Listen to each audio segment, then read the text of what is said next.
This is Phil Gonzales, Public Awareness Associate for the Minnesota Brain Injury Alliance and the Minnesota Stroke Association.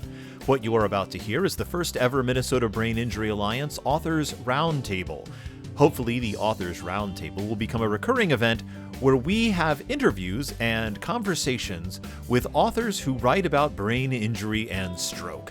I hope you enjoy the first ever Minnesota Brain Injury Alliance Authors Roundtable.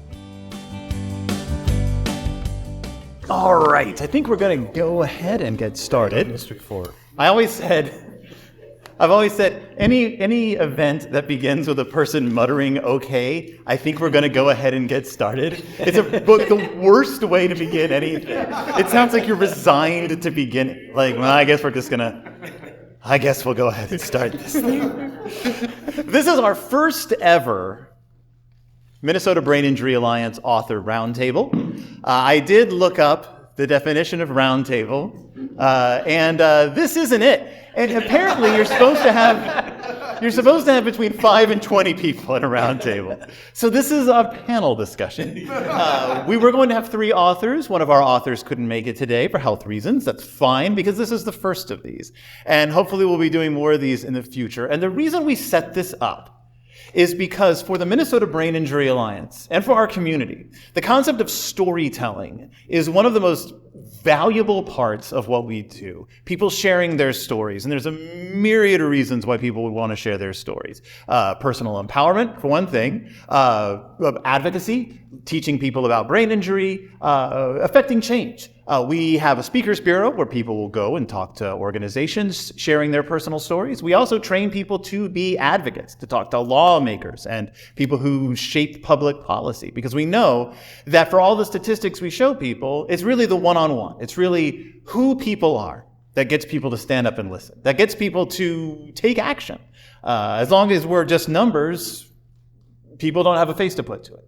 But when people share their stories, it affects actual change. And so we've always shared stories, is what I do. I interview people and I help share their stories. But we've never really known what to do with the written word, which is weird because we've had books for well over 30 years. The minute Johannes Gutenberg slammed the lid down on the thing and turned, I don't know how printing presses work. And out came that first piece of paper, and he was like, "My God," which is probably what he said, because it was probably a Bible. We knew that the printed word was really powerful, and people write about their brain injuries. And so we were like, well, let's talk about it. Let's have people here to talk about writing about brain injury, whether they're writing fiction, whether they're writing essays, whether they are writing political screeds, what have you. If they've written about it, we're going to talk about it. So today, we have 2 guests to talk about brain injury and the writing about brain injury thereof. Dr. Richard Lentz, who is a retired psychiatrist and retired adjunct professor in psychiatry from the University of Minnesota, and Mike Strand, who had a brain injury in what year was it? 89. 89. You think I would know this by now. As I remember. Is that a joke, or am I allowed to laugh at that? Laugh at anything I say. I will laugh at everything you say, no matter how touching it might be. And Mike you've written so many essays, I bet you can't even count them. I more than I can remember. More than you can remember. And you've published... getting old. Yeah, we're actually losing track of why we can't remember certain things. That's right. And you've published 4 books? 4 collections? 3 collections. And then I've been in 3 Chicken Soup for the Soul. That's right. Collections. And one that another David guy wrote. There's Davids everywhere. David's everywhere. The world is a carousel of Davids. That's right. And we are lucky to be blessed with one today. So what we're going to do, what I would like to do, is have a chat, a conversation, if you will, because that's what that is, a chat. And we are going to talk about what led you both to write about the subject of brain injury, why you chose to write about it the way you did, a little bit about the process, a little bit about publishing, And I guess I'll start with you, Richard. Can I just have a little bit of your history, a little bit of where you came from that led to you writing a book? Sure. Narrative medicine is a very general term, and it involves the use of story to bring alive people's experience. So the blogs that Mike does, the novel that I wrote, the stories that people tell about their experience is all narrative medicine. I got interested in neurology and brain when I was in medical school. 20% of my medical school class at the University of Rochester, the other one in New York, took time to get to do research, and I got a master's degree in neuropathology. I came here to do an internship and residency, pediatrics. I went off to Barnes Hospital at WashU in St. Louis and did a year of neurology, but I discovered that neurology wasn't quite the approach to behavior that I expected it to be. So I took a 8 or 10 year deviation through pediatric kidney disease, worked on the transplant program at the U, was chief of pediatric kidney disease at Walter Reed Medical Center, took a job at the University of Maryland, and still wasn't happy. My mother would say I had trouble finding myself. So I came back here to do psychiatry. And because of my background in neurology, because I did my inpatient work at Abbott Northwestern, where Sister Kenny is now Courage Kenny, I did a lot of consulting to people with traumatic brain injury and other neurologic problems, and got very interested in traumatic brain injury. So I was reaching 70 and thinking about retirement. And I know that people that don't have something to get the juices going don't do well. And I wanted to do something that was socially useful, and I wanted to put myself in a position where I would learn a new challenge, a new skill. Any of you all of you who have either had brain injury or worked with people with brain injury know how little people know about it and understand about it. People with brain injury discovering their own process know very little. Family members know very little. And the public knows almost nothing. There's a lot about brain injury, war injuries, sports injuries in the news. The great majority are accidents, and people don't know very much about it. Yeah. So I wanted, and I looked around in fiction. There were stories that mentioned brain injury or hit upon it tangentially or use it in a way. But there isn't really a story that describes the experience of an individual and a family with brain injury, and that's what I decided I want to do. The problem was, to do that, I had to learn to write fiction, and I didn't know how. And the process was very humbling. When I finally took enough courses, it took a 1-year novel writing project at the Loft with advanced writers as a 1-year workshop. My first submission, Peter, the wonderful teacher, my mentor, said to me, well, don't worry, everybody has failures. It was a very humbling experience learning to write fiction. And my journey as a fiction writer was for leaving behind technical writing and learning how to write story. Right. That's two very different parts of the brain. Yeah, that you're having to very engage. different parts of the brain. Yeah. And it's interesting that you mentioned, like that you start doing something new and you fail at it the first time, the second time, the third time. But if you're serious about doing it, like the failures are simply learning opportunities, and those are chances to get better and better and better. Yes. And certainly with writing a novel, that's a massive undertaking for anybody. even people with experience. Writing novels is each time you start a new one, it's going to be a new learning experience. Now, Mike, you started writing under different circumstances, from what I understand. Yes. Like many people, I always considered myself a writer.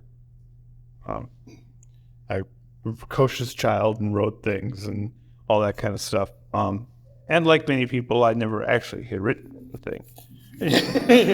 Other than little blurbs here and there.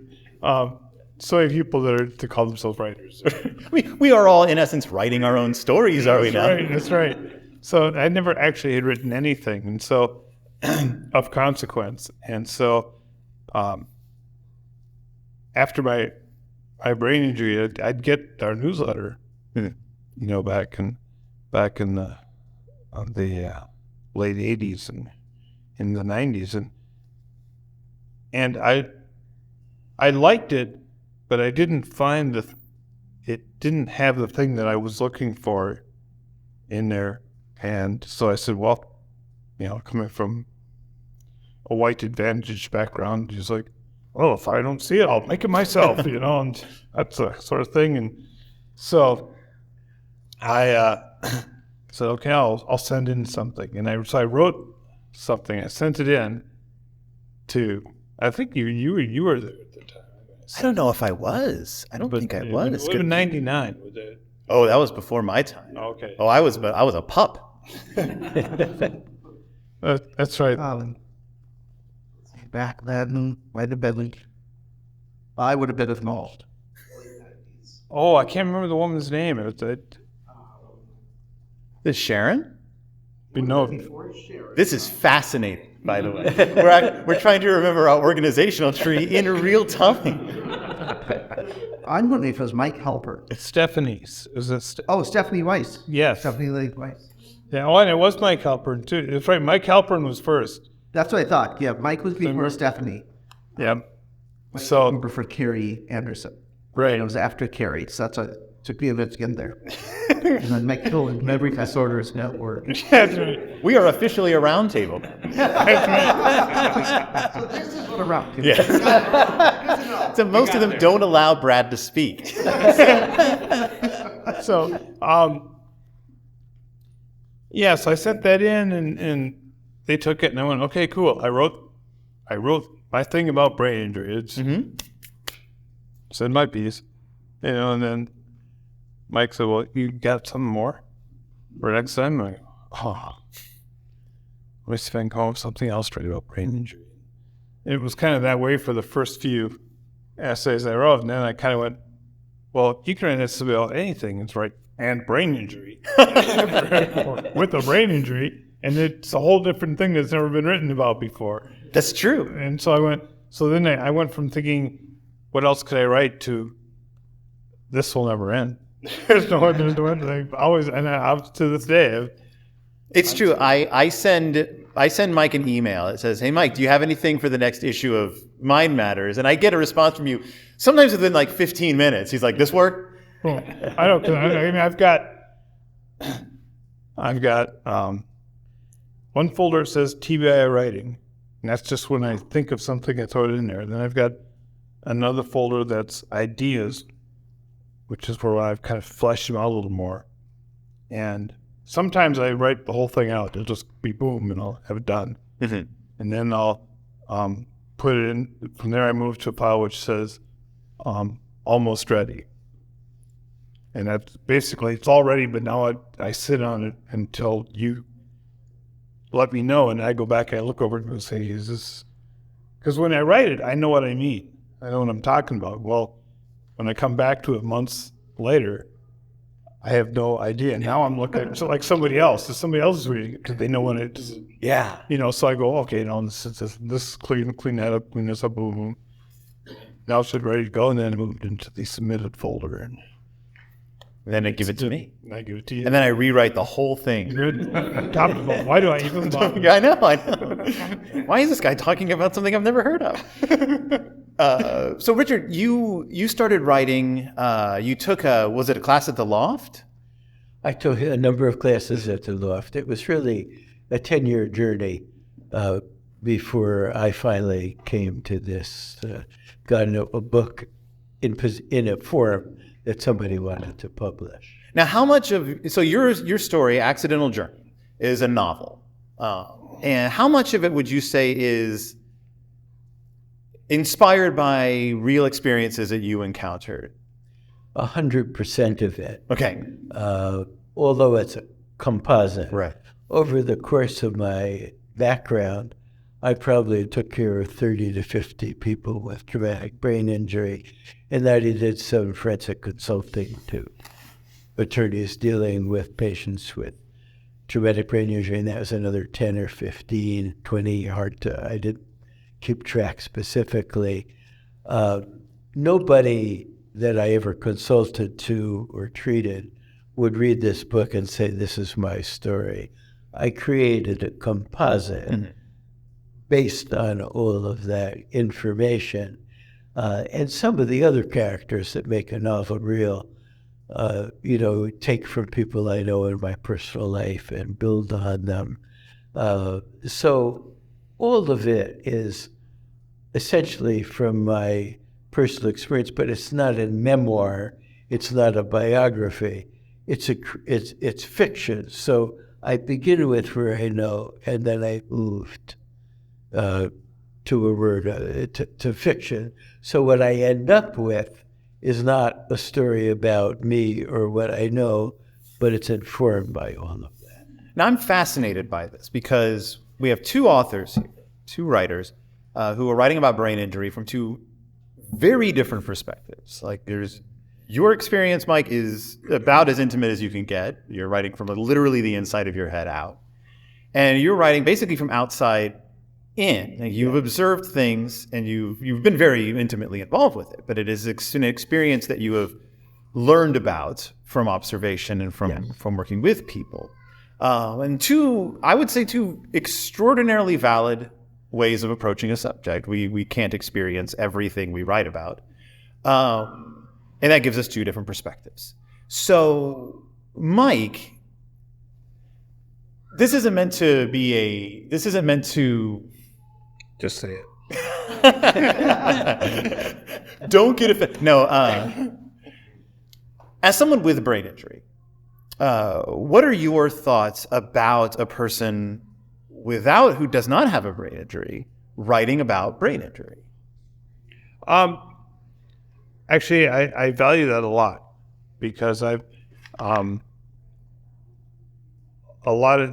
there's things that I could never put a label on or explain.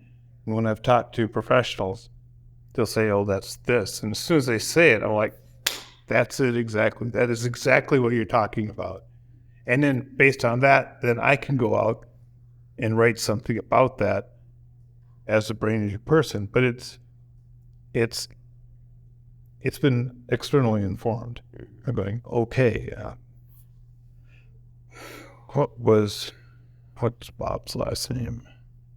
Bob. Yes, Dr. Carroll has provided me with a bunch. I spoke with him quite a bit, and he always I can walk away and go, I can write 2 more things based on what he knows. So, but coming to it cold, like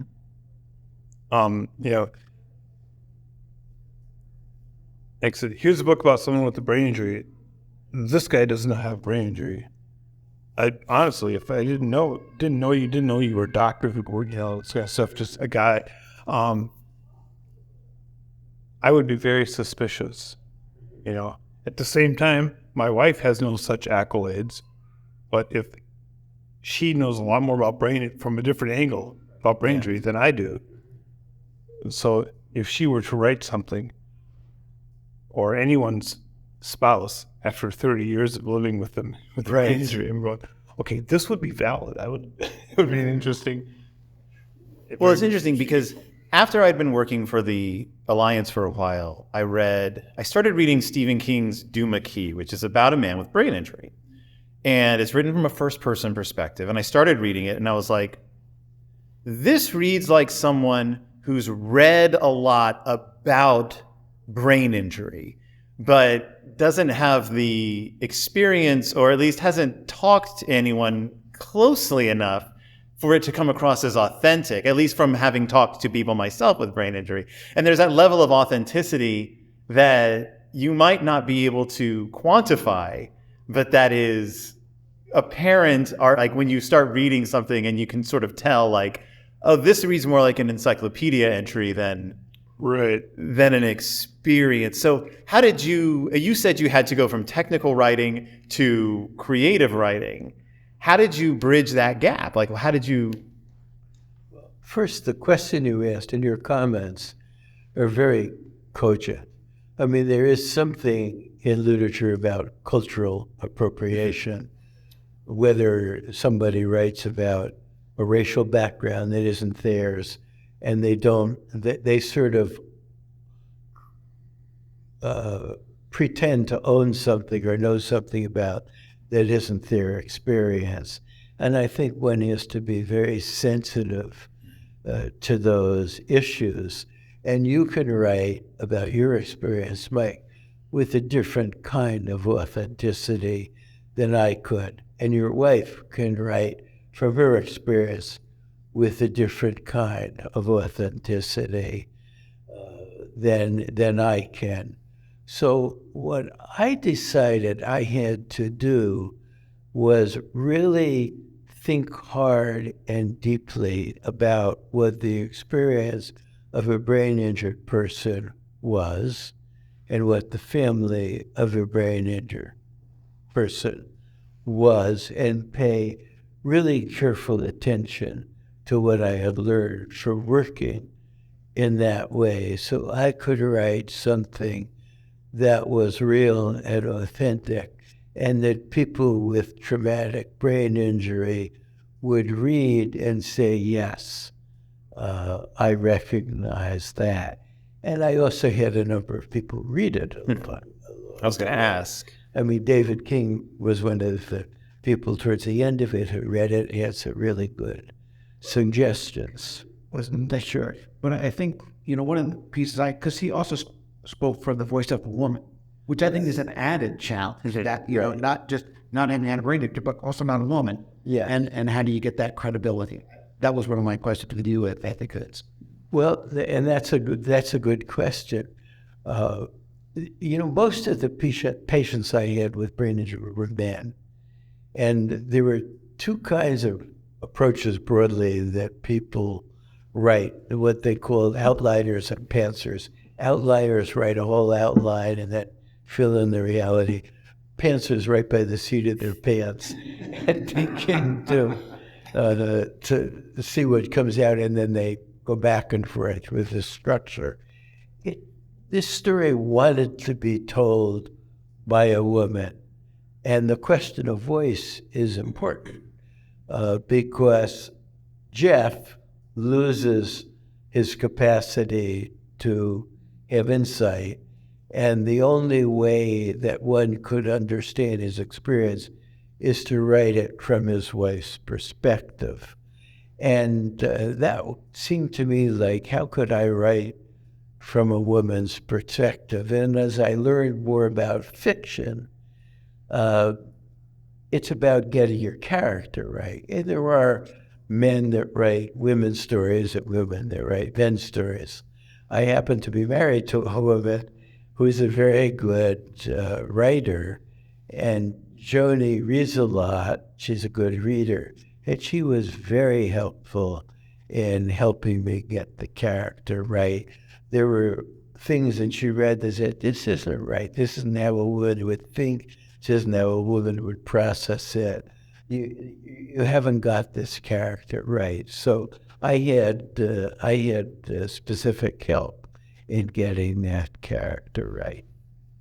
You know that first-time novelists don't usually tackle something that complicated. Usually it's like, I'm a professor, I'll write about a professor. Or I work at a college, I'll write a story about a person who works at a college. You jumped several degrees into the deep end. Well, I did in the sense of what I wanted to write about. Mm-hmm. but the many of the characters are drawn loosely on people I knew. And some of the scenes that happen in Jeff and Kate's house, people who had been at our house in Hopkins would recognize. And the porch that where some of this takes care of was a porch at the house. So some of the artwork was in our den, and many of the things the ideas, you're right about what you know. And I did know something about traumatic brain injury.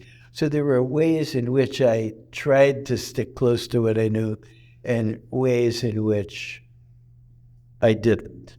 And one of the hardest things, I wanted Jeff, who is the person with a brain injury, to develop, but he lacks insight and he lacks the ability to tell his own story.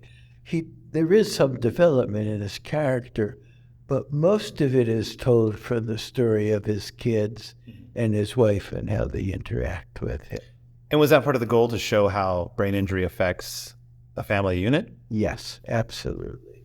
Now, Mike, you started out writing these essays, and at one point were you like, these should be collected? Like, I have enough now that I can produce a solid book of my thoughts about brain injury.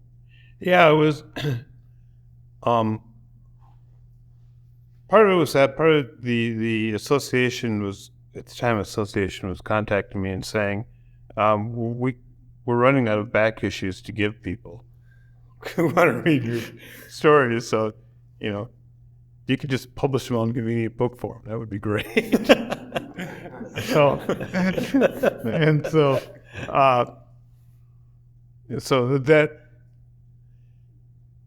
that was the first thing I went, yeah, I could. There's probably enough. Yeah. At the time I had like 50, and I go, okay, that's enough for a book. And it's the primary audience is people with brain injuries who have difficult reading, so I don't need to hit them with a 300-page book. It's like, no, here's a quick little book you can read easily. And it's in essay form because the essays are not overwhelming. It's like, it's like reading a short article. Okay, I can get through this. And I take one thing at a time and say, I'm going to talk about this. And this about this is what this is about. And so it was easy for me to, unlike writing a book where you're grappling with themes and characters, all these different things at once, try to weave it all together. It goes on. It's just very focused. Take this, talk about this, and have very brain injury friendly. It's like, okay, I just want to talk about this. We're just talking about this. None of that, no distraction, this. And so that's I put those together, and then, like I said, once it becomes a back issue, it's, right. So a couple of years in the back, and somebody comes in, has a brain injury, gets their first copy, and say, these are great. Do you have any back issues? It is, and stuff. And so, so I had a friend who had started a publishing company. This is back in the 90s when everyone was starting publishing companies. It was like, hey, you can do this and publish books. So he put out a call to his friends for things. And so I said, well, here, I got this. So it was a good time for, Joe and I had been friends for a long time, and it was a good time for us to kind of rekindle our friendship. And here's some of this project we can do together. And so it was really positive in that sense. So that's where they came. I mean, to jump to a related subject, there's everyone, when you have a brain injury and you start telling your story to someone, some unfortunate passerby says, how are you doing? Oh, brain injury, what's that? And boom, the way they get out of that, diplomatically, is to say, that's an amazing story. You should write a book about that. And everyone tells you should write a book about it. And they're really saying is, I just want to buy a book and support you that way, and I don't really want to hear about this. and I think it's important to write, just for the same reason it's important to journal and stuff when you've got a brain injury. And so it's important for anyone, but the brain injury does push that. And you tell your story. The reason you go to support groups and tell your story to other people is for you to get past the brain injury. You need to talk about it until you're sick of it. When you're sick of telling your story, because now when people say, how did your accident happen? I just kind of breeze over real quick. It bores me to talk about it, and so I just summarize it and move on. And I think it's a very important part of recovering from brain injuries to the healing, where you go, okay, I've bathed in this long enough and I'm ready to move on now. Whereas if you bury it or something, it's always there and it never comes out. So I think for that reason, it's important to write. Yeah. And to talk about it. I know for so many people, definitely it's a thing in America. Well, this happened to me. I'll write about it, and it's going to be helping people, and I'm going to be financially independent, sort of thing. And I go, it's not going to know. But you go, being a successful author is a whole different thing. You got to be a good writer and good salesman and good at marketing. Unless you've got someone who's going to pick you up and do all that stuff for you, which most people don't have. And especially when you've got brain injury, the first cost is your social capital. You've got no social capital, which is exactly what you need to be a successful author. Somewhere, someone has to either say, this is amazing, I'm going to make this $1 million seller for you, or you have to be that kind of person that take that, run with it. So I see a lot of people,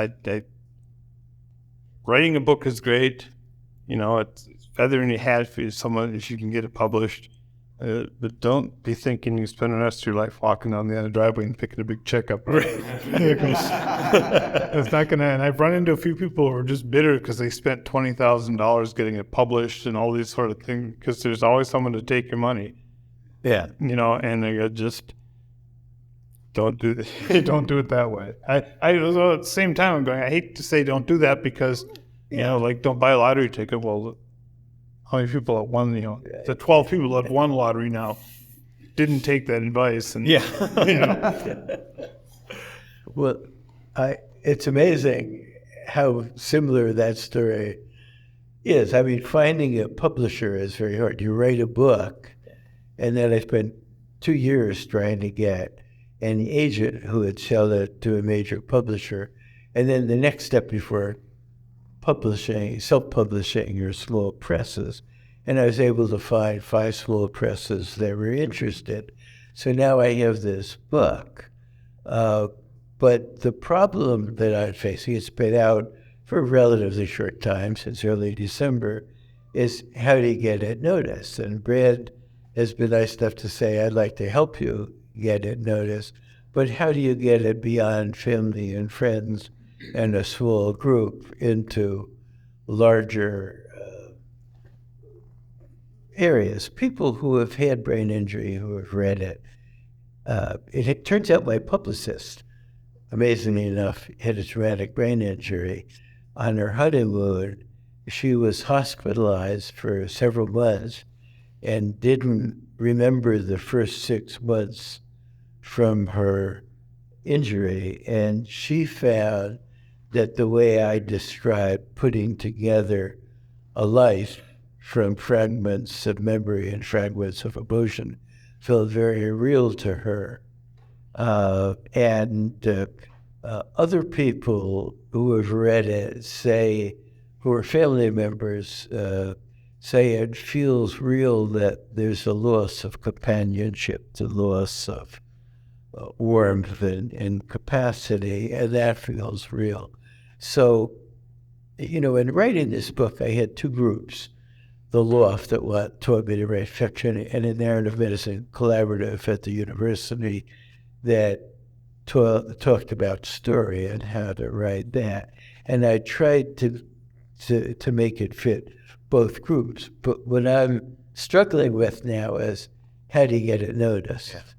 I mean, I didn't write it to get rich off it. I don't expect to get rich off it, but if I make some profit, I would indeed share it.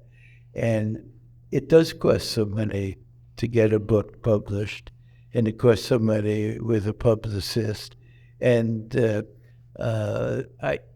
I hope it has enough social value to be valuable to other people if I can get it published. But that's Right. Well, exactly what you're talking about. I studied it quite in depth for some time. What it for it actually worked for either of our books. The way to if you're looking at somebody says, how do you guarantee you're going to make $1 million off your book? And I go, okay, well, it's not at book signings, and that's the real hard way to. It's just you won't even make your gas. Yeah, Going to book signings. The way you sell your books initially is you go on speaking tour, or whenever you're speaking, and they have a charitable organization donate your book to the swag bags that come with the thing. And I've been doing that every year that I've ever been since I've had books that I've ever been at the conference. Yeah. And I almost had someone through a friend backing me up, and they're gonna buy a copy of my book for $20 each.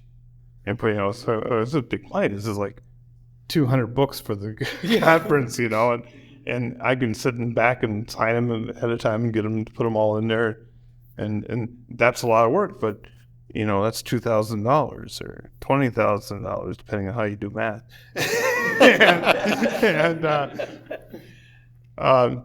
I go, well, okay, that I can see that would be a cool thing.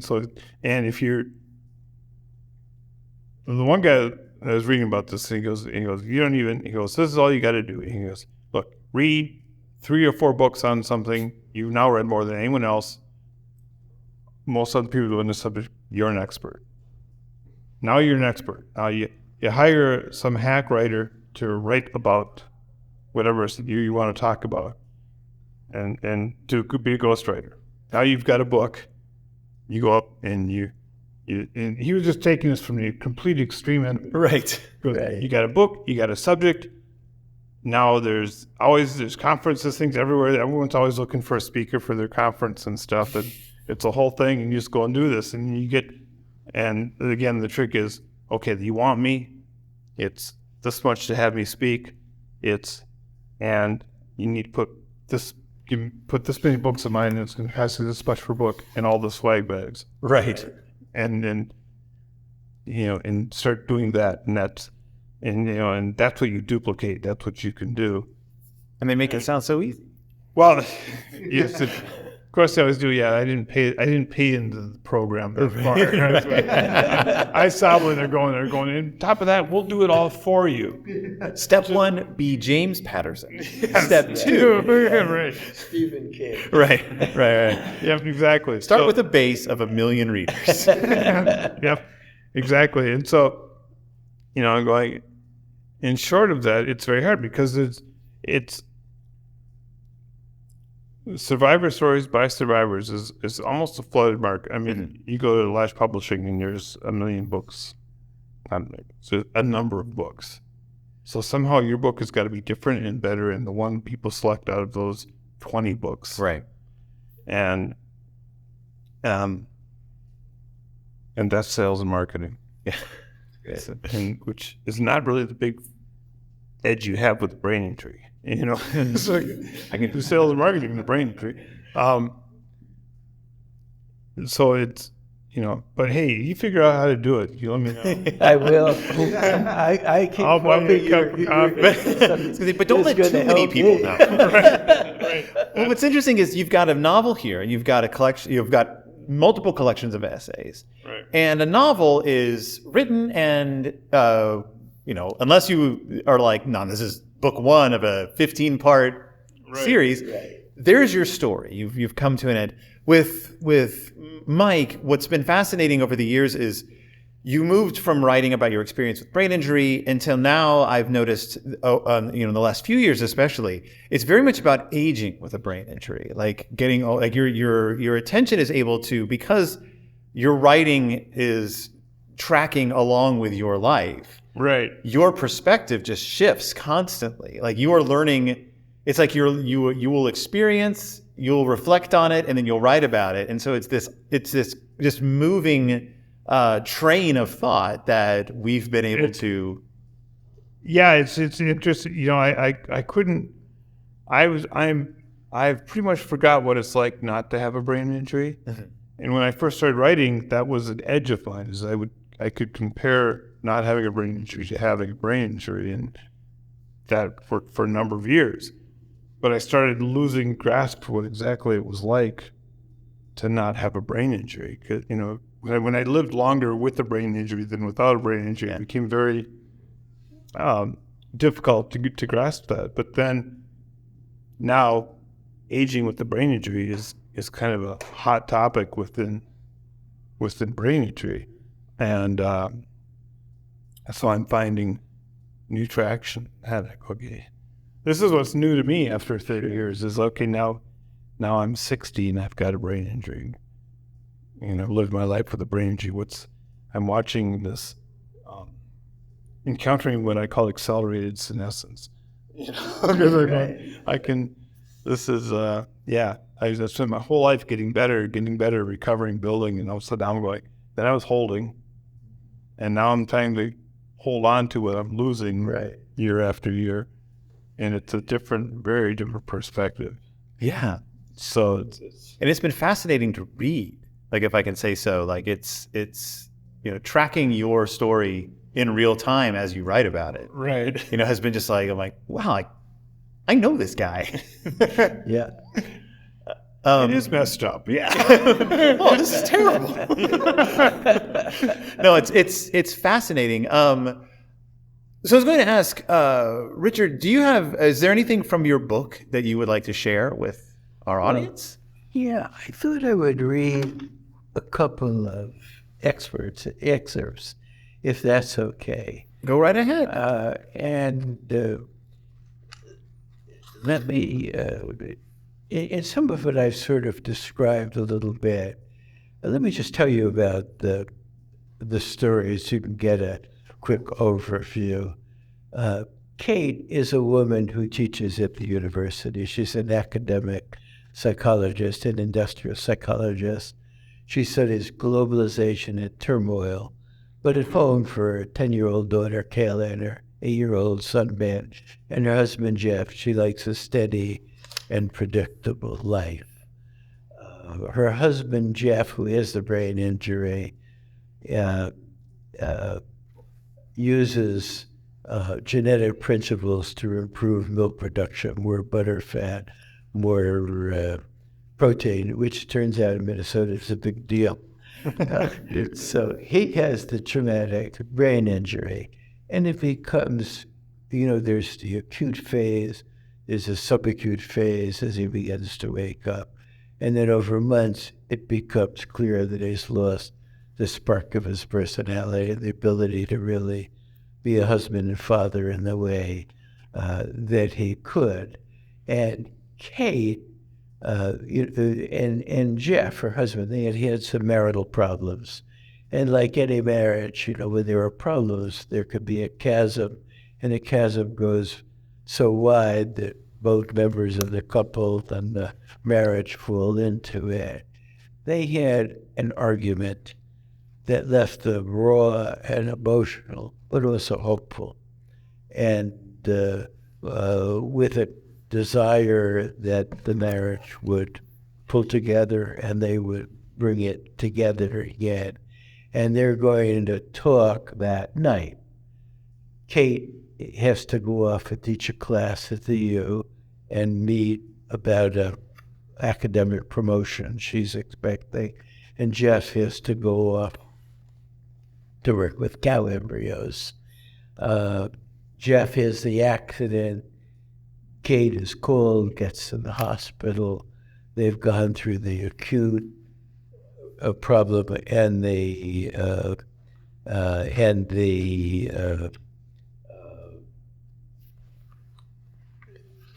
then it's day 5, and Jeff is beginning to wake up, and it's not till Jeff begins to wake up you can get some sense. Does he know where he is? Does he recognize people?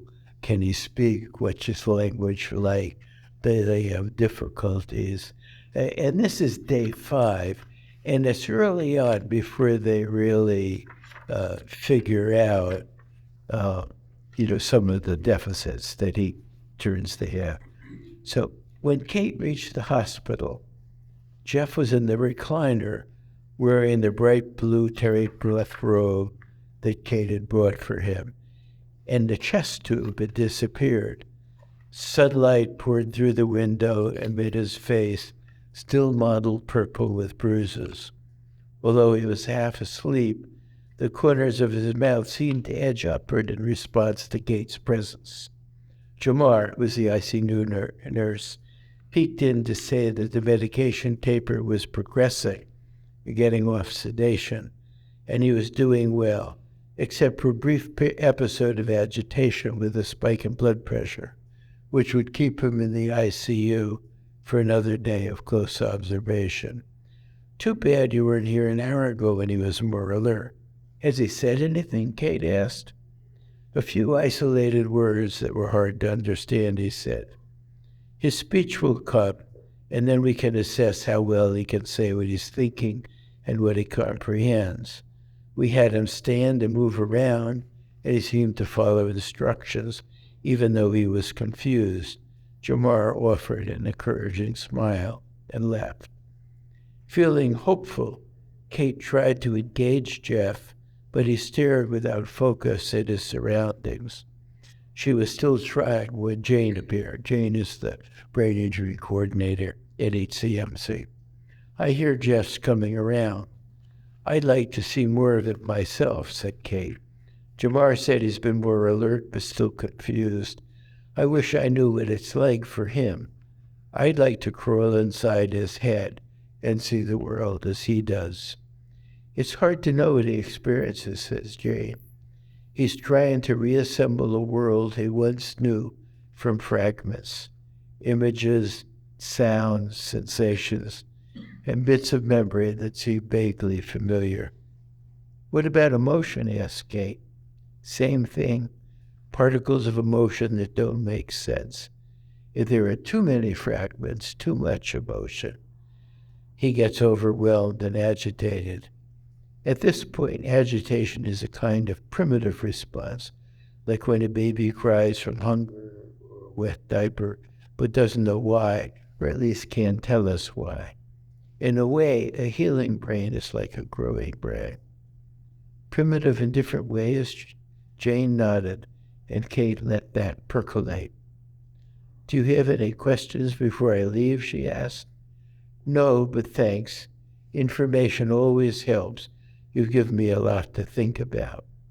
Shortly after Jane left, Jeff surprised Kate with a glint of life in his eyes.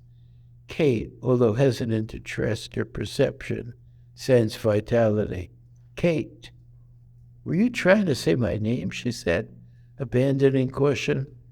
The spark lingered for a few seconds and dulled, taking Kate's elation with it. Exasperation filled the void, as if Kate had ignored her, with purpose, which she knew couldn't be true. Kate sank into the chair and rested her head on her hands. Tears blossomed into sobs that made her body shake. She gripped the chair and pressed her back against it, taking solace from the walls, the ceiling, the floor, anything with structure that could contain her. She tried until she felt spent, until uncertainty began to have a structure of its own.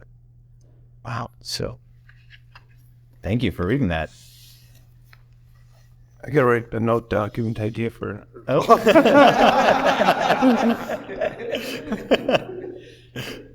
What was it that struck you?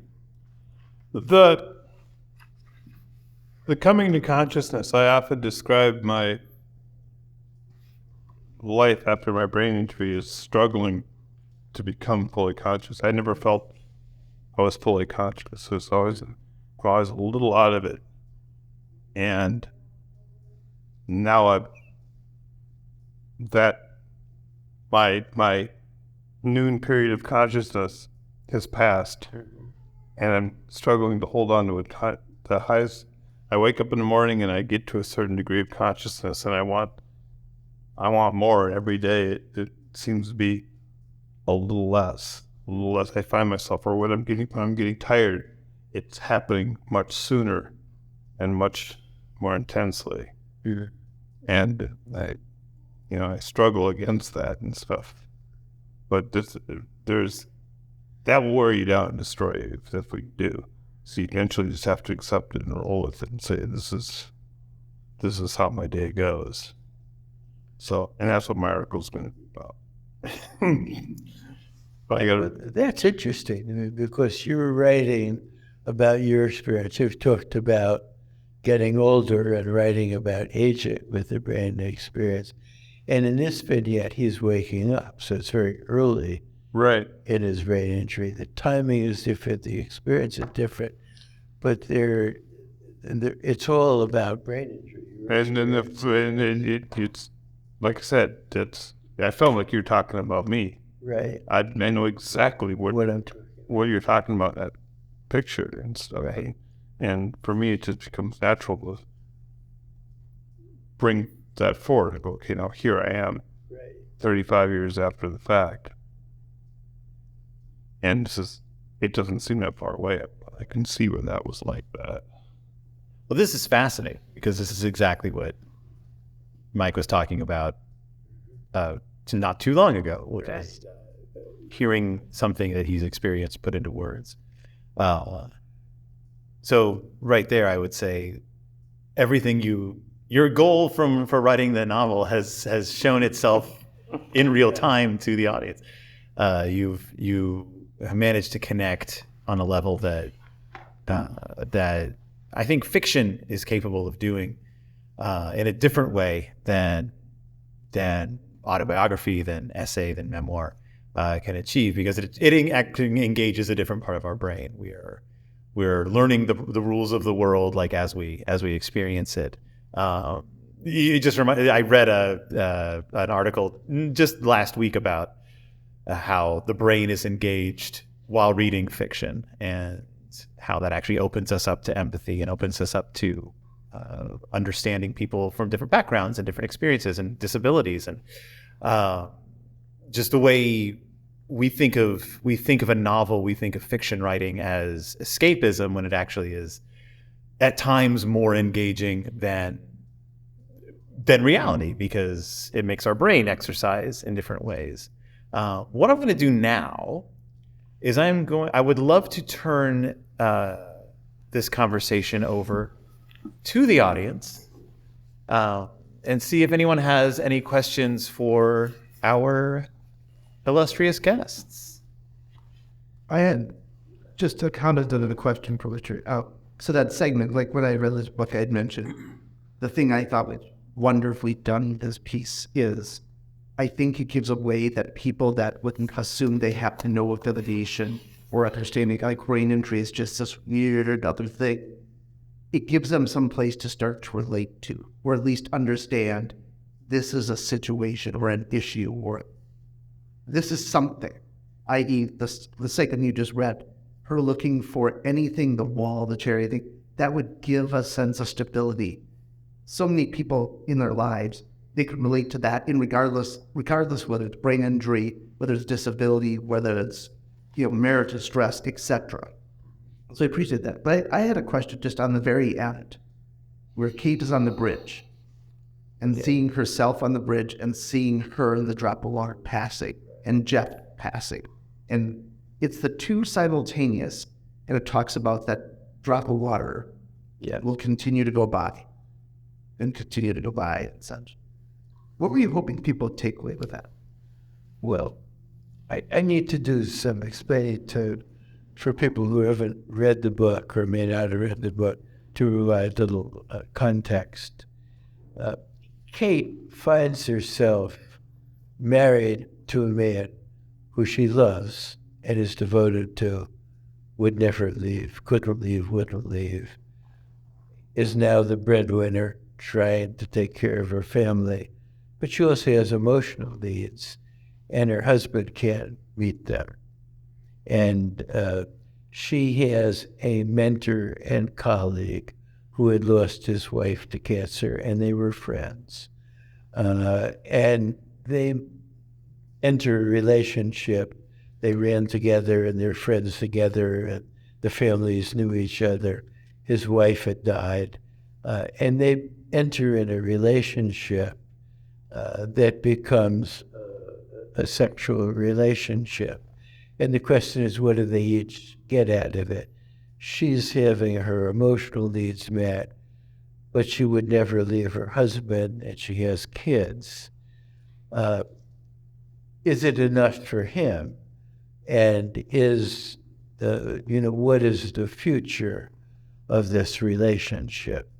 And the book, it's sort of a slice of life. None of this gets wound up together. It ends with all of this going on. And he respects her friend, Jack, and I deliberately use Jack and Jeff, names that are similar. Jack respects the fact that she would never leave her husband and is getting enough out of this relationship that doesn't want more. But if they decide that it isn't working, they would be able to talk about it. So Jack, his family knows about Kate and knows about the relationship and is supportive of it. Kate's good friends, Meg, also know about this relationship and are supportive of it and say that by meeting her own needs and being able to meet her own emotional needs, she's able to be whole enough that allows her to offer more to her husband and her kids, that without that warmth and relationship, she couldn't do, that it would be too much for her with her career. And and backing up a little further, the Mississippi River is a character, in a sense, in my novel. As we all know, it begins in the headwaters in Lake Itasca.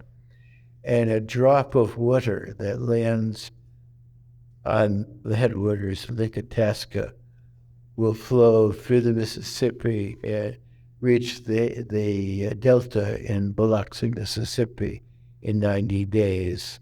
So every 90 days, there's a different drop. And that becomes one way that Kate has of measuring time and measuring what happens. So the book ends with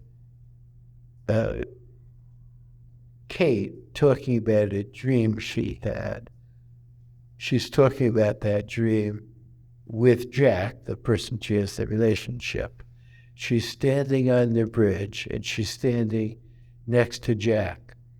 But a drop with Jeff's face flows by, and it feels like that's where she is and where she will be for this foreseeable future, connected to her husband and her family, but standing with Jack, and that life will continue flowing like the river.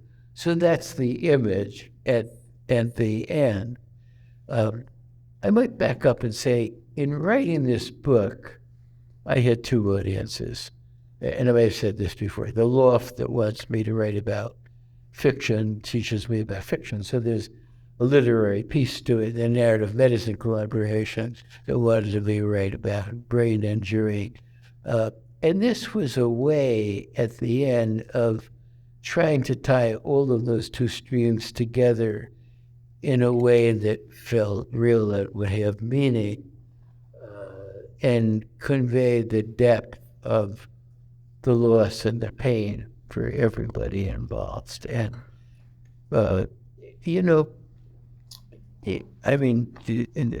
certainly Mike would recommend it. You can't describe a brain injury and it keeps getting worse and it's a downer.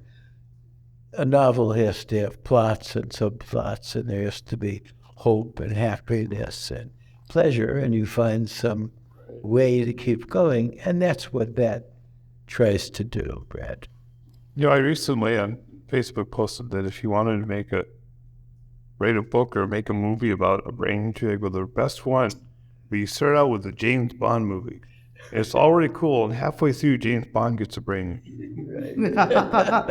And then the rest of it, the whole movie freaking stops. You just, from there on in, it's every day, you're in the rehab, it's very slowly, and it would be a terrible movie. And it would be an accurate movie of brain injury, because here's this cool guy, got everything going on, and then boom. Right. I go, and people with brain injuries would look at that and say, that's exactly what it's like. And I commented on it, and I said, I think he just accidentally wrote The Bourne Identity. This is literally about James Bond getting a brain injury. Right. Well, and that's right. But, if you want to write a novel that people are going to read and learn about brain injury, you have to find a way to find it engaging, because if people are going to learn about your experience, they have to want to read the novel. So it's different what you're writing and what I'm writing, but I think we're trying in different ways to tell similar stories. I think so, and I have realized, just listening to you now, why I couldn't write a fiction book about brain injury, because I don't want to go there. I don't. To me, it's horrible and boring, and that would come through in my writing in the book. And so I'm going, no one would want to read this book. It's icky. That would be an interesting thing for readers to pick up on. Right. This guy thinks this book is horrible and boring. That's right. And so it might be interesting at some level, but it wouldn't be like you're talking about it.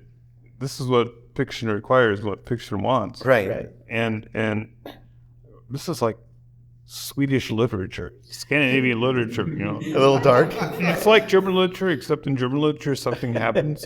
I was going to say, at least in German literature, the sun comes up every once in a while. Right.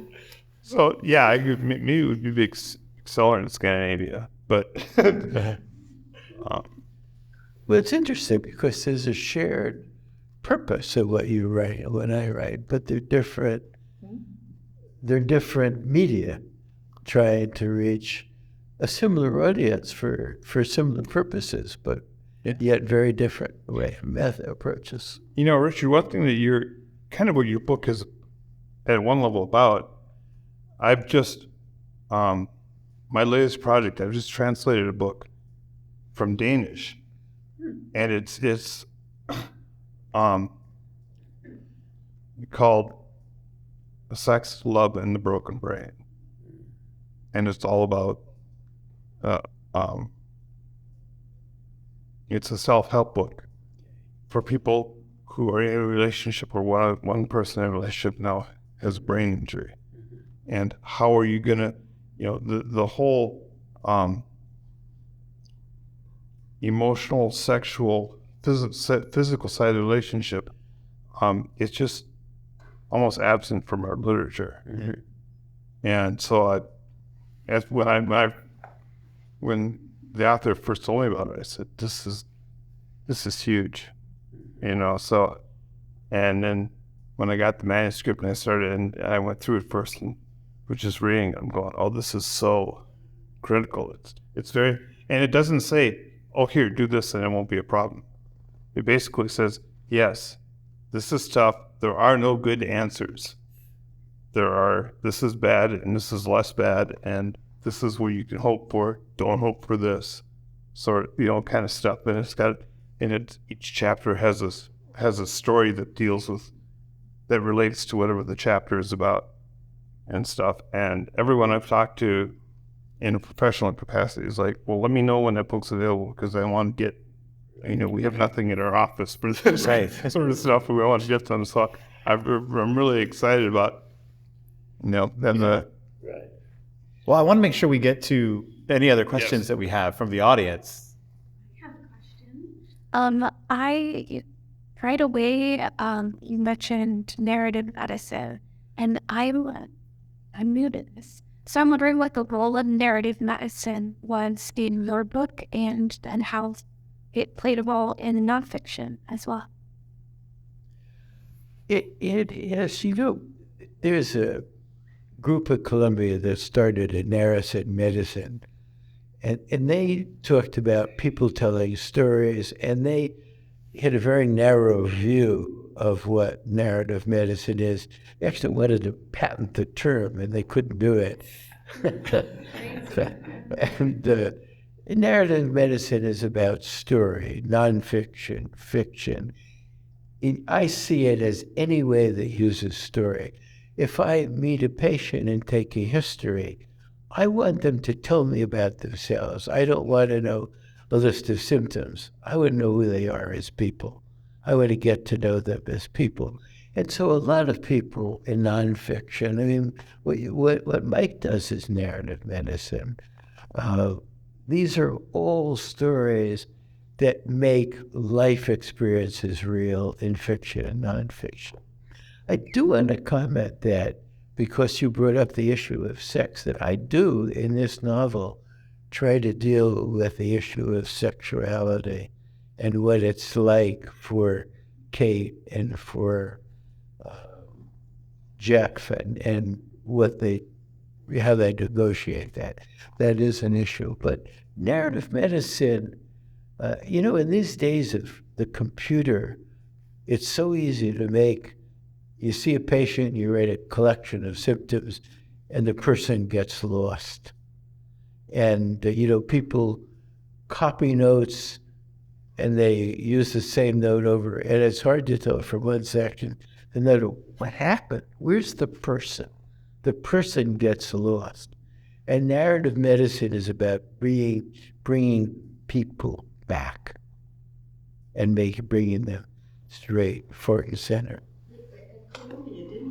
I can't hear you. Columbia, didn't it also have a sort of treatment focus that you're talking about, like against lost and what's the clinician have or what we have in the notes, but wasn't there a purpose in having patient tell their story as a sort of healing element to it?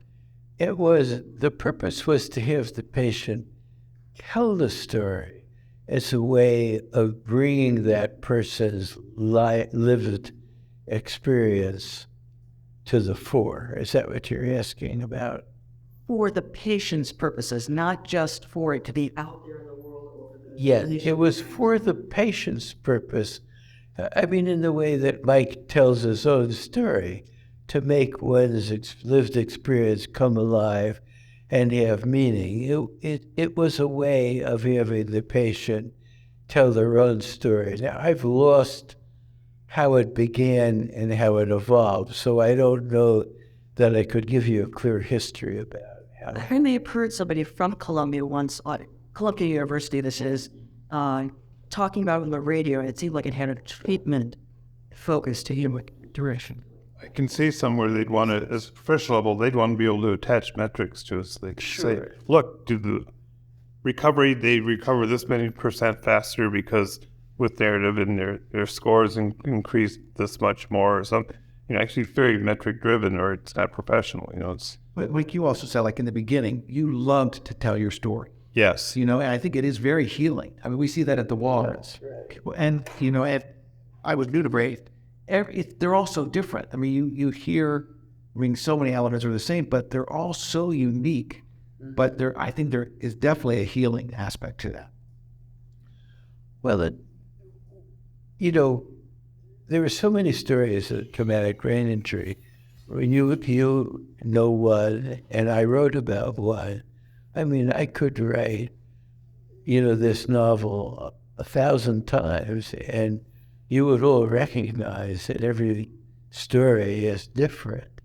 And I tried at the end sort of to write an author's note about Kate and Jeff, that it's one story, and there are many other stories one could tell. War injuries are different. Sports injuries are different. I remember Billy Crystal telling a joke about Lou Gehrig. He said, Lou Gehrig died of Lou Gehrig's disease. What are the odds? Well, now it turns out that Lou Gehrig, who had a number of head injuries, may actually have had chronic traumatic encephalopathy. So maybe he didn't die of Lou Gehrig's disease, maybe, or ALS. Maybe he died of the late effects of traumatic brain injury. So there are many, many stories, and I think it's really important for people to tell their own stories, but it's also important for people who don't know about this issue to find some way to have it accessible. So there are different ways to respect brain injury families. Definitely. I like that you did tie it up in a nice little bow. I mean, brain injury is messy, and so I think there was a realism there. But I also want to say, the book is about brain injury, but the book, you can have no interest in brain injury and still enjoy the book because two driven professionals, they're a hiccup in the marriage, they're stressed out with kids and activity. I mean, I think there's a lot that people that have no relation to brain injury can relate to. Well, yeah, thank you. I mean, that was part of what I said. I mean, that was what I learned from the loft. In this 1 year, after I take a lot of courses, I jumped into this 1 year novel writing project. And I remember one person in my cohort, Amit, saying to me, "You're writing a book about brain injury with people in it.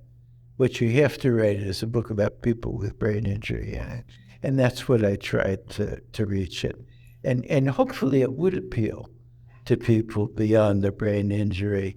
And if I'm successful in getting it beyond friends and family to that audience, I will have done us all a favor, because people will also learn about brain injury.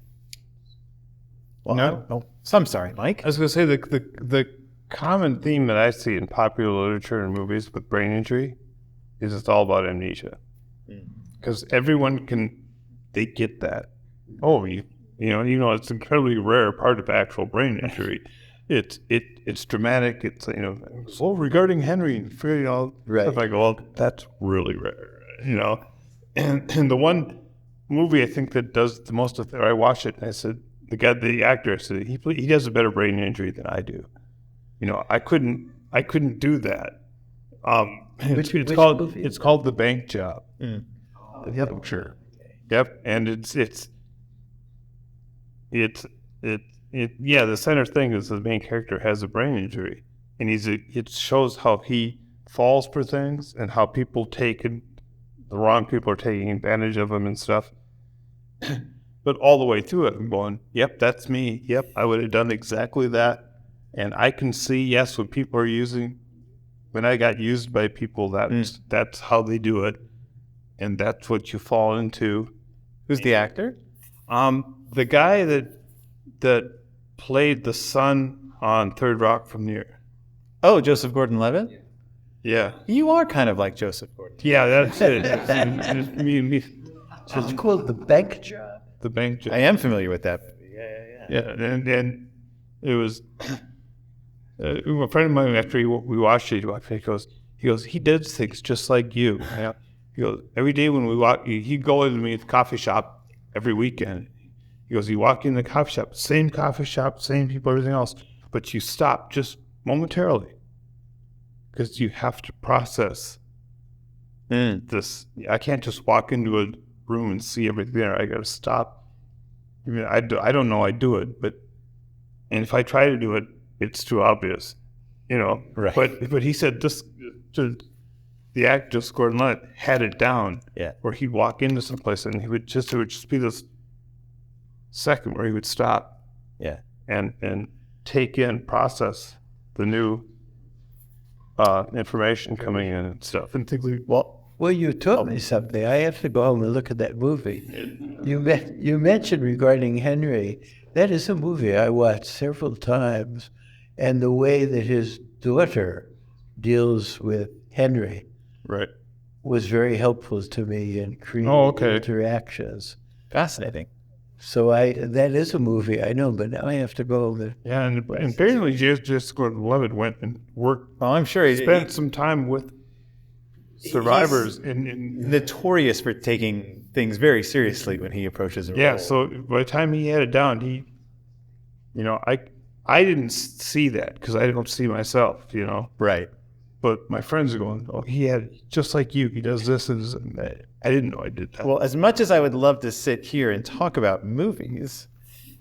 Yeah, right here. Yeah. Well, Mark and Mike, you just sparked something for me that I wanted to ask you, just with your description of walking and stopping. It made me think of that. And I'm not saying this is about you particularly, but just the interaction of a personality that's already, or characteristics that are already there, interacting with brain entry. Like maybe some people need to be a little cautious or walk in that need to scope out or aren't ready to just. So I'm not saying that's a description of you, but it did make me think of, we're talking about our brain injury, but the interaction with the original personality, it's personality.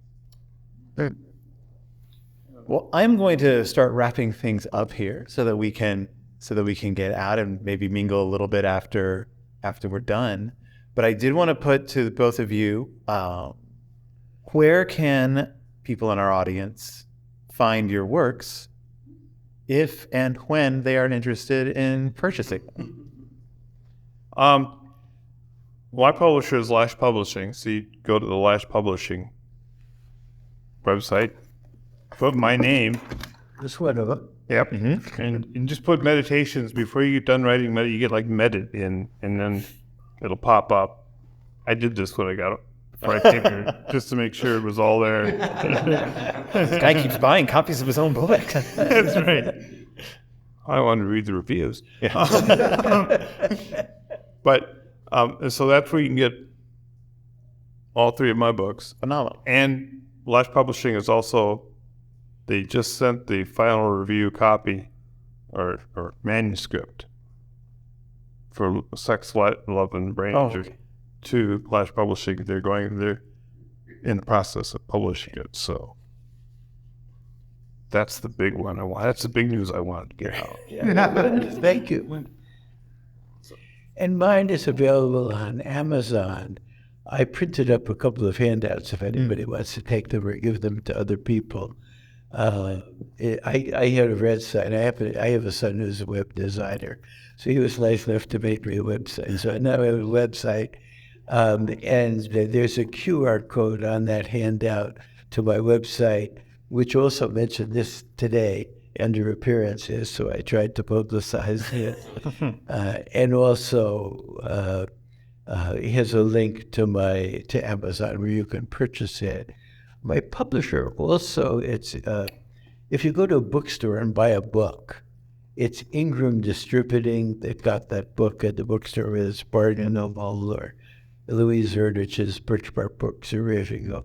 You can get it on Barnes & Noble online, Amazon online. There's an online place called Bookshop. But you can also go into a bricks and mortar bookstore and order it, and they can get it too. Right. It won't be on the shelves, but they can get it. Yeah. If it gets going, and enough people Then they'll start putting it on the shelves. Yeah. I think that's what I'm gonna go to my favorite coffee shop is attached to a bookstore in Stillwater, and I'm gonna go to that. I like to support the bookstore. Is that So Valley, nice. Valley Books? Yeah, Valley Books. Yeah, good bookstore. So yes, it's a great bookstore. So. And if you're looking for me, I work at a bookstore on Sundays. I work at Irreverent Bookworm. Which ones? The Irreverent Bookworm in South Minneapolis. So if you want to see me in action, there I am. Working hard on my day off. That's another bookstore I know. But you will not find me at the Minnesota Brain Injury Alliance offices because I rarely am there. working from home, plugging away.